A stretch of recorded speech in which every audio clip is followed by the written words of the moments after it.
Internal control implementation and documentation is extremely important for your company. And the reason being, if you don't know the flow of your processes, how do you know how efficient you are? So the first thing that you want to look at for a flow chart and internal control documentation standpoint is how efficient are you? A lot of times when we do these, clients find out that they are doubling and tripling up on processes. I couldn't believe it, but until it's actually on paper, they don't really understand it.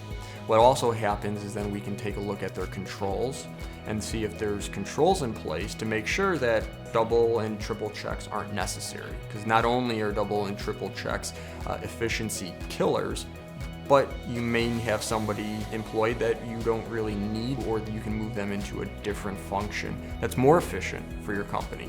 We can also find if there's holes in your game, if things are going out the back door, because we'll be able to see that. And then we do what's called an RCM, or risk control matrix.